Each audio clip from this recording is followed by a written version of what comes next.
Haason Reddick is not at mandatory minicamp. So I will pose this to you first, and then I will chime in. Does the fact that Haason Reddick has not attended OTAs with the Jets, has not attended mandatory minicamp, clearly wants a new contract, does that change the way you view Howie Roseman's approach with Reddick this offseason? Not really. I think that we were under the impression that part of the reason that he was so desperate to get rid of Haason Reddick and take less than what might have been perceived value was that, Haason Reddick had a high asking price and didn't want to play for what he was being paid by the Eagles. But I don't. This doesn't super change my mind. What about you? Yeah, no. It's as you just said. This is why he got traded. I've been saying for 2 years now, and obviously this offseason, Haason Reddick's an elite pass rusher. The Eagles are not better having moved on from Haason Reddick, but it's not, as Howie Roseman would tell you, it's not Haason Reddick in a vacuum. It's Haason Reddick and paying him to be one of the top edge rushers in the league, which he is, compared to Bryce Huff at, let's say, 60% of the price, and then a future pick, third rounder or second rounder, we'll see. And then the extra cap space, which you can spend on, which they signed, obviously, Devontae Smith to a contract extension. They signed A.J. Brown to a contract extension. So I think that's the way they viewed it. Now, I think Haason Reddick's worth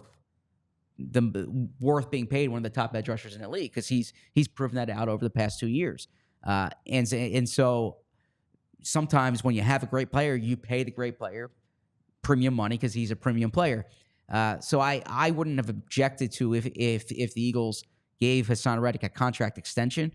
But if you're talking about $30 million and you're saying you can get Bryce Huff at what, $17.5 million or thereabouts, and then you can spread the other money, the delta elsewhere, I'm fine with that. But Bryce Huff better be good because they traded an elite pass rusher.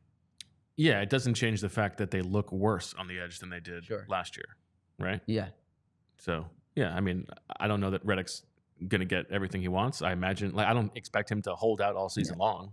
It's not a big surprise that he's not there in the spring, and he's not the kind of player who necessarily needs to be there in the spring. Are you surprised the Jets made the trade and didn't have something? Joe Banner always says, if you're trading for a guy who wants a new deal, you better have that deal worked out before you make the trade. I'm not surprised that the Jets didn't necessarily know what they were doing. That has never surprised me. Okay. Yeah. Do you think that there was another part of the question, or if it was a different Reddit question, does this indicate to you that maybe last year behind the scenes toward the end of the season, there was a little bit more to Haason Reddick's discontentment? As far as contributing to what happened behind the scenes for the Eagles? Or just being a big factor in why he's gone? I don't know if I think Haason Reddick wanted to have big time numbers so he could get paid, right? You get paid based on sacks, but sacks aren't a bad thing, So if he was trying to get 16 sacks, that's good. 16 sacks is but he was being asked to drop a lot more under Matt Patricia than he was before that. So I would imagine that he didn't like that. Yeah.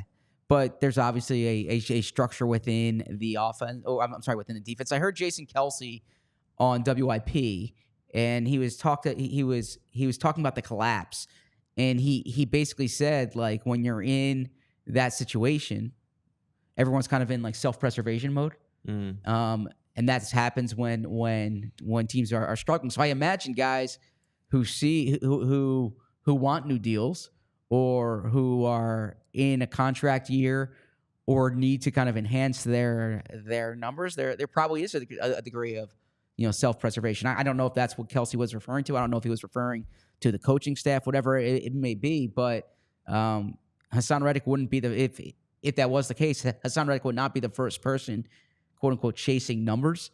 But I keep going back to sacking the quarterbacks a good outcome. Sure, you want to sack the quarterback. So okay.